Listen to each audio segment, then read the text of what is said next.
अपने राज्य में किसानों ने लौकी की खेती की है, जिससे उन्हें अच्छा मुनाफा मिल रहा है। लेकिन इस फसल में कई प्रकार की समस्याएं आती है, जिनमें से एक है हानिकारक कीटों का प्रकोप। अक्सर किसान जानकारी के अभाव में इन कीटों की पहचान कर सही समय पर इनकी रोकथाम नहीं कर पाते हैं, जिससे उन्हें लाभ की जगह घाटा होने लगता है। इसलिए लौकी की फसल में इन कीटों की रोकथाम के लिए किन किन उपायों को अपनाएं, इस बारे में जानकारी दे रहे हैं कृषि वैज्ञानिक डॉक्टर प्रमोद गुप्ता।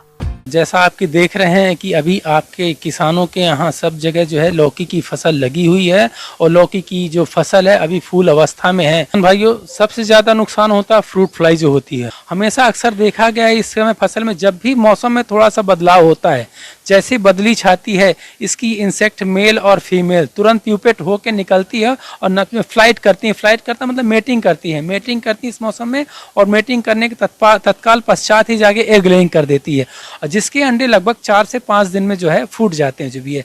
तो इसका जो लाइफ साइकिल होती है 10 से 15 दिनों की होती है। इस कीट की मक्खी फूल से फल बनते समय उनमें अपने अंडे दे देती है और फल बड़े होने पर इसके मैगट फलों को अंदर ही अंदर खाते रहते हैं, जिससे फल सड़ जाता है। तो आप इस कीट के नियंत्रण के लिए सबसे पहले खेतों में 10 से 15 प्रति हेक्टेयर की दर से मेथाइल यूजिनॉल ट्रैप लगाएं, जिनमें नर फल मक्खी एकत्रित होकर नष्ट होती रहती है। इसके रासायनिक नियंत्रण के लिए डाइक्लोरोवास दवा की 2 मिलीलीटर मात्रा का प्रति लीटर पानी के हिसाब से घोल बनाकर छिड़काव करें, जिससे इस कीट पर आसानी से नियंत्रण पाया जा सकता है। इंसेक्टिसाइड स्प्रे और उसके तुड़ाई के बीच में कम से कम 3 दिन का अंतर आप जो है अवश्य रखें, क्योंकि रेसिडुअल इफेक्ट उसका बहुत ज़्यादा होता है। कम से कम 10 दिन तक का देखा गया जो भी है। इसलिए कम से कम दवाई डालने से और फसल तुड़ाई के बीच में 3 दिन का जो है उनका डिस्टेंस आप लोग जो है ज़रूर मेंटेन करें जो है। किसान भाइयों, साथ में देखा गया है कि आपके खेतों में रेड पंपकिन बीटल जो कि सर्वांगी होता है और अपनी पौधे जो हमने लौकी की फसल जो लगाई है, दूसरी भी कद्दू वर्गीय फसलें हमने लगाई हैं, उसको पत्तियों को काटना वो शुरू कर देता है। इसके लिए तो रासायनिक की अगर मैं बात करूंगा तो जो अपनी सबसे बड़ी दवा जो है इमिडाक्लोरपिड हो गई अपनी जो है, और साथ में थायोमेथाक्साम 8 से 10 ग्राम दवा प्रति पंप के हिसाब से जो है डालते हैं, तो निश्चित रूप से हमारी जो है इसकी फसल से हम जो है बचाव कर सकते हैं। तो जो है फिप्रोनिल 0.03% दवा मार्केट में अवेलेबल है, वो डस्ट फॉर्म में आती है। उसको 3 से 4 किलोग्राम प्रति एकड़ की जगह से आप उसकी डस्टिंग करते हैं तो रेड पंपकिन बीटल का जो भी है जो है निदान इसमें 100% रूप से पा सकते हैं। अभी प्राय देखा जा रहा है कि उसमें जैसिड, एफिड, माहू, व्हाइट फ्लाई जैसे कीड़ों का अटैक होता है, जिससे हमारी फसल प्रभावित होती है। ये कीट फसल की पत्तियों, शाखाओं और फलों का रस चूसकर नुकसान पहुंचाते हैं। इसका सीधा प्रभाव फसलोत्पादन पर पड़ता है। तो इन रस चूसक कीटों के जैविक नियंत्रण के लिए फसल में प्रति एकड़ 8 से 10 नीले और पीले चिपचिपे ट्रैप लगाएं। साथ ही 5 मिलीलीटर नीम तेल को 1 लीटर पानी में घोलकर फसल पर छिड़काव करें। यदि रस चूसक कीटों का प्रकोप क्षति स्तर से अधिक है तो आप इनकी रोकथाम के लिए इमिडाक्लोरोपिड 1 मिलीलीटर दवा को 3 लीटर पानी के हिसाब से घोल बनाकर 15 दिन के अंतराल पर छिड़काव करते रहें। तो फिर हमारे जो रस चूसक कीड़ों से भी हमारे जो है निदान पाया जा सकता है। इसके साथ ही हमारे निमेटोड जो कि जड़ के अंदर छुपे रहते हैं, अगर पौधों की बढ़वार अगर रुक गई, अगर कहीं किसी प्रकार की वो पौधा पीला पड़ के झुक गया, समझ लीजिए वहाँ पे जो है सूत्रकृमि निमेटोड की समस्या है जो भी है। तो उसकी समस्या से निदान पाने के लिए उसका सीधे पौधे उखाड़ के आप जो भी है दूसरी जगह जो है निकाल के डाल दीजिए इसको जो भी है। कोशिश करें फसल चक्र का जो है जरूर उपयोग करें आप जो भी है। ट्राइकोडर्मा का अगर आप उपयोग करते हैं साथ में, तो ट्राइकोडर्मा तो ऐसा कि उसमें बहुत प्रकार के हार्मोन्स पाए जाते हैं जो भी है, जो कि पौधों की वृद्धि के लिए बहुत ही आवश्यक होते हैं जो भी है। किसान भाइयों, इसके अलावा सूत्रकृमि कीट के रासायनिक नियंत्रण के लिए 50 ग्राम थायोमेथाक्साम और 1 लीटर क्लोरपाइरिफॉस दवा को घोलकर सिंचाई जल के साथ प्रयोग करने से इस कीट के प्रकोप को रोका जा सकता है।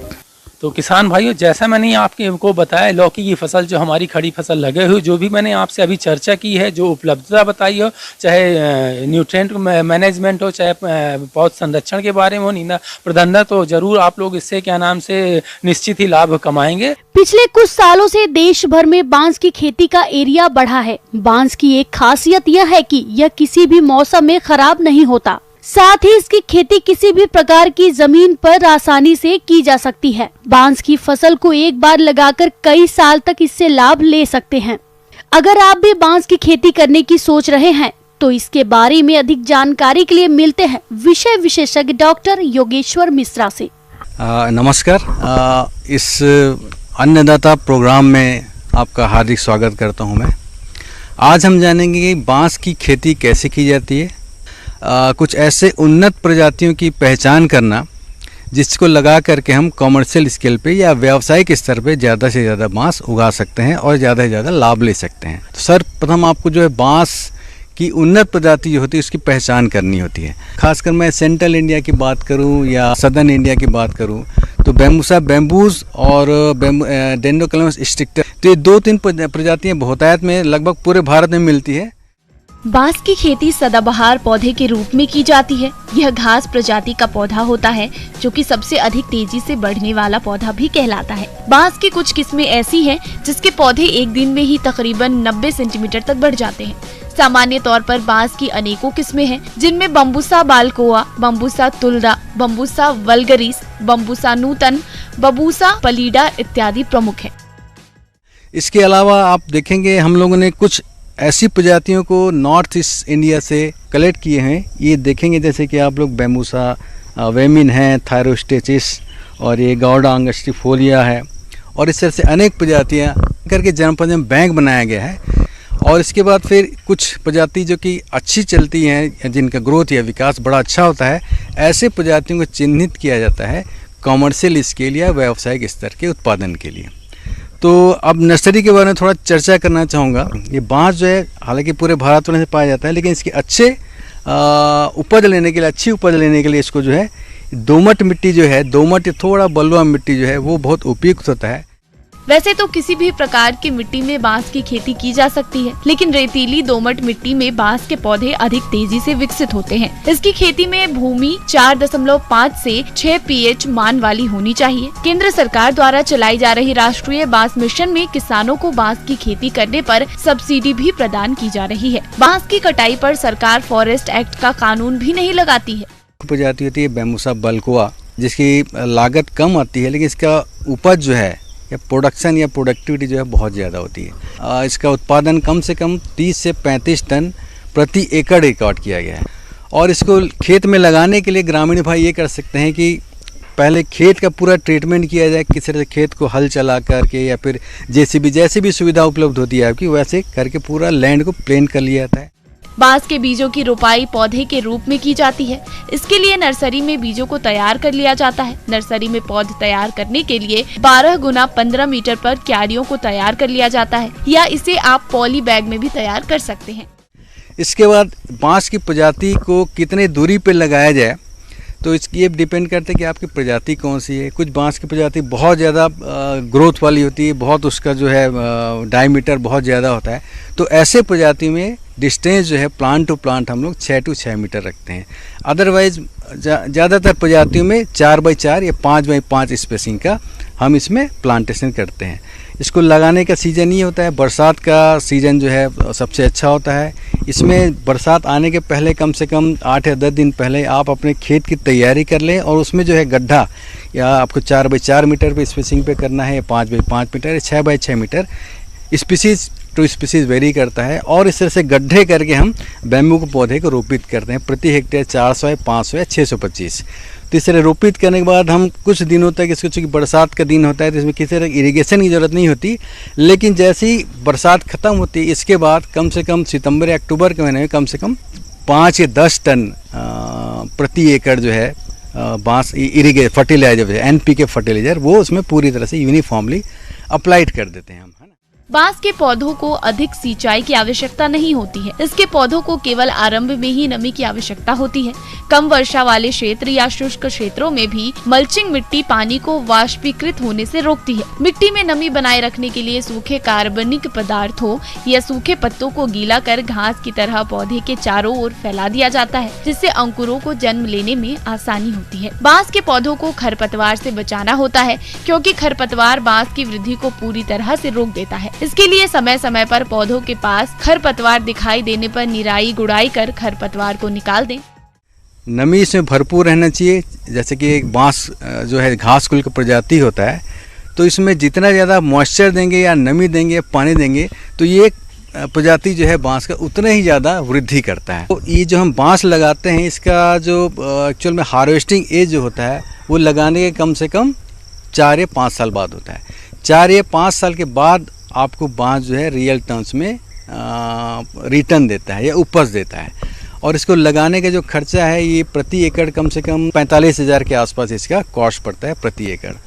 और इसको जो यदि पोल बेचने जाएं हम तो पोल का कॉस्ट जो है कम से कम 60 या 70 रुपये या 80 रुपये प्रति पोल बिकता है यहाँ पर। और इसके बाद टोटल रिटर्न जो इससे यदि आप कैलकुलेट करेंगे पूरे तरह तो कम से कम 2,80,000 के आसपास प्रति हेक्टेयर आपको इसकी उपज मिलती है। तो इस तरह से शुद्ध मुनाफा जो है करीब 2,20,000 के आसपास प्रति हेक्टेयर पड़ता है। इसके अलावा इसमें आय में वृद्धि करने के लिए हम जो है बांस के बीच में हम एग्रो फॉरेस्ट्री करते हैं तो उसके तहत कुछ प्रजाति चिन्हित हैं जो कि यानी कि जो छांव बर्दाश्त कर सकता है। ऐसे प्रजाति अगर अदर एग्रीकल्चर क्रॉप लगाते हैं इसमें भी आपका कम से कम 70 या 80,000 रुपये एडिशनल इनकम मिलता है। कंटिन्यूअस जो है वो रेगुलर इनकम मिलता रहेगा, क्योंकि बांस का प्रजाति ऐसा होता है जो कि एक बार लगाने के बाद नष्ट नहीं होता है। ये लगातार रिसाइकलिंग मोड में चलता है और कई साल तक आपको इससे उपज मिलती रहती है। क्योंकि ज़्यादातर कृषक बंधु जो हैं यहाँ पर वो वैल्यू एडेड प्रोडक्ट से जुड़े हुए हैं। किस तरह से बांस से टोकरी बनाना है या अगरबत्ती की सीख बनाना है या अलग अलग जो प्रोडक्ट बनते हैं बांस के उससे जुड़े हुए हैं। तो यदि बांस किसी दूसरे के खेत से खरीदने जाते हैं तो उनको कम से कम 50 से 60 रुपये 70 रुपये प्रति बांस पड़ता है। इससे उनका कॉस्ट जो है वो बहुत बढ़ जाता है। अदरवाइज़ क्या है, उनके पास यदि खुद का रिसोर्स होगा तो अपना खुद का बांस से अपना वैल्यू एडेड प्रोडक्ट खुद बना सकते हैं और उसको मार्केट में। ब्रेक के बाद एक बार फिर से आप सभी दर्शकों का अन्नदाता कार्यक्रम में बहुत बहुत स्वागत है। मौसम विभाग के रिपोर्ट पर साप्ताहिक कृषि सलाह इस प्रकार है। इंदिरा गांधी होकर बुआई करें। धान की मशीन से रुपाई करने के लिए मैट टाइप नर्सरी डालें। खुर्रा निराई गुड़ाई कर खरपतवार नियंत्रित करें। उड़द, मूंग और अरहर की फसल 20 से 25 दिन की अवस्था में होने पर निराई गुड़ाई रोग हो जाता है, अतः चराने ले जाने से पहले पशुओं को सूखा चारा अवश्य खिलाएं। अपने मवेशियों को लगातार पानी में भीगने से बचाएं। पशु बाड़े को प्रतिदिन फिनाइल के घोल से धोएं। यदि पशु चारा कम खा रहा हो, हाजमा ठीक नहीं हो तो हिमालय बतीसा नामक दवा 40 से 60 ग्राम गाय, बैल, भैंस एवं 10 से 15 ग्राम भेड़ बकरी को गुड़, आटा या दाने के साथ मिलाकर दिन में 2 बार खिलाएं।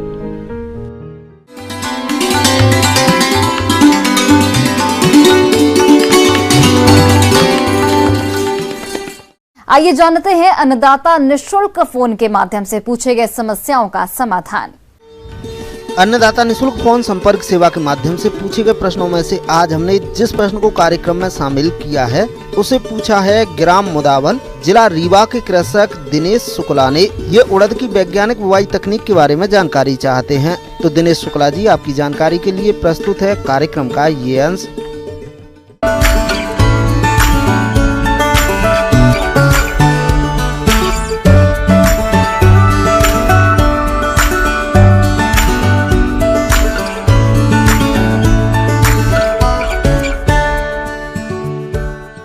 तो किसान भाई अब खरीफ की खेती की तैयारियां शुरू कर दें और इस समय पे अपन उर्दा की बात कर लेते हैं किसान भाइयों। उर्द की तैयारी और उर्द की खेती के बारे में, क्योंकि किसी भी फसल को बोने से पहले किस्म बहुत ज़रूरी है कि कौन सी किस्म हम बो रहे हैं और अपने पास क्या व्यवस्था है, कितने दिन की किस्म होनी चाहिए। तो जैसे अपन बात करें उर्दा में, तो उर्द में है जवाहर उर्द 2, ये 65 से 70 दिन की वैरायटी है। इसी तरह जवाहर उर्द 3, ये भी वही 65 से 70 दिन की वैरायटी है और इनका 12 से 15 कुंटल प्रति हेक्टेयर उपज है। और बात करें अपन PU 35 है, PU 31 है, PU 30 है, इनकी भी समय अवधि थोड़ी 70 से 80 दिन हो जाती है और उत्पादन में इनका 10 से 12 कुंटल है। इनमें विशेषता ये है कि ये पीला रोग के प्रति सहनशील हैं। सबसे पहले अपने को खेत का चुनाव करना है कि खेत ऐसा होना चाहिए जहाँ जल भराव ना हो, जल निकास अच्छा हो, क्योंकि उड़द और मूंग की ऐसी फसल है कि इनमें पानी नहीं रुकना चाहिए। पानी रुकने से फसल नष्ट हो जाती है। किसान भाइयों, खेत की तैयारी के लिए रबी फसलों की कटाई के बाद मिट्टी पलटने वाले हल से एक जुताई की जाती है। उसके बाद 2 से 3 जुताइयां देशी हल या कल्टीवेटर से की जाती है और प्रत्येक जुताई के बाद खेत में पाटा चलाना आवश्यक है, जिससे ढेले टूट जाते हैं और भूमि में नमी का संरक्षण भी होता है। बुआई के समय खेत में पर्याप्त नमी का होना आवश्यक है। इसके बाद बात करते हैं खाद और उर्वरक की। तो इसमें जिनके पास यदि गोबर की खाद है तो 5 से 10 टन प्रति हेक्टेयर की दर से गोबर की अच्छी पकी हुई खाद डाल सकते हैं। अंतिम जुताई करते समय गोबर की खाद डालकर और एक जुताई कर दें तो खेत में बढ़िया मिक्स हो जाती है। जिनके पास यदि उपलब्ध नहीं है गोबर की खाद तो फिर वो रासायनिक उर्वरक NPK दे सकते हैं। नाइट्रोजन 20 किलोग्राम, फास्फोरस 40 किलोग्राम और पोटास 20 किलोग्राम, ये इसके फर्टिलाइज़र की डोज है। इसमें और अधिक आपके सॉइल हेल्थ कार्ड जो बना हो उसके अनुसार उपयोग करें, क्योंकि आपकी भूमि की जो उर्वरक क्षमता है वो आपके सॉइल हेल्थ कार्ड के अनुसार देखें। किस्म के चयन के बाद बात आती है कि हम कब बोनी करें इनकी। तो बोनी का समय यही है कि जब यदि जून के महीने में 15 जून के आसपास यदि अच्छा पानी गिर जाता है तब अपन बोनी के लिए तैयार हैं। अपन तैयारी कर लेंगे तब बोनी कर सकते हैं। बीज तथा भूमि जनित बीमारियों से बीज और पौधों की सुरक्षा के लिए मैंकोजेब दवा 3 ग्राम प्रति किलोग्राम बीज के हिसाब से बीजोपचार अवश्य करें। इसके बाद बीज को राइजोबियम कल्चर एवं PSB कल्चर 5 ग्राम प्रति किलो बीज के हिसाब से उपचारित करें। और ये उपचारित बीज को छाया में कुछ समय के लिए सुखा लें और इसके बाद फिर बोनी करें। और बुवाई जरूर ध्यान रखें कि कतार में बोनी करें, क्योंकि कतार में बोनी करने से निदाई गुड़ाई में आसानी होती है। खरपतवार हमें दिख जाते हैं, कहाँ पे खरपतवार हैं, कौन सी फसल कहाँ पे कौन पौधे खराब हो रहे हैं, वो हम सब देख सकते हैं। छींट के बोने पर निदाई गुड़ाई में समस्या होती है। और बुवाई करते समय यदि हम लाइन से बो रहे हैं तो उसमें कतार से कतार की दूरी 25 सेंटीमीटर और पौधे से पौधे की दूरी 10 सेंटीमीटर रखें। गहराई 2 से 3 सेंटीमीटर की गहराई पे बोनी करें। इसके बाद हम बात करते हैं खरपतवार नियंत्रण की।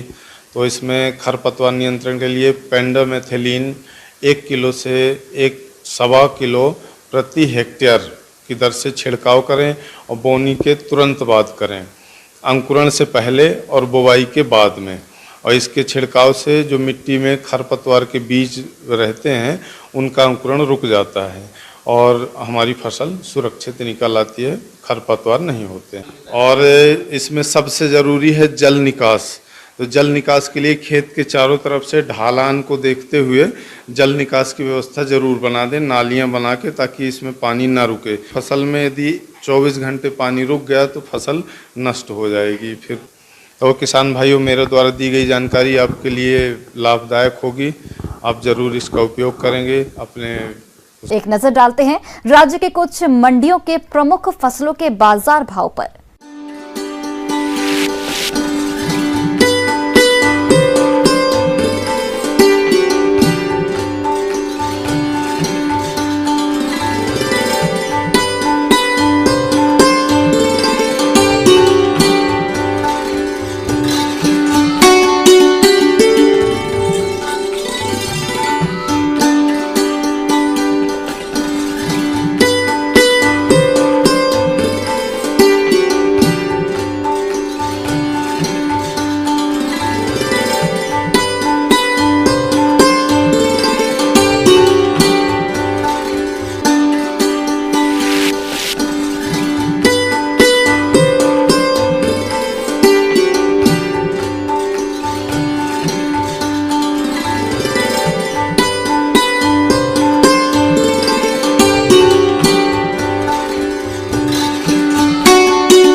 किसान भाइयों, कृषि संबंधित समस्या या सुझावों के लिए आप हमें इस पते पर संपर्क कर सकते हैं।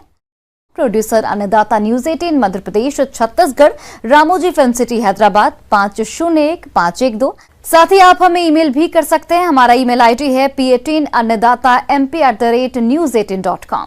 इसके अतिरिक्त आप हमें निःशुल्क हेल्पलाइन नंबर 1800-8892-163 पर सोमवार से शनिवार सुबह 10 से शाम 4 बजे के बीच संपर्क कर सकते हैं।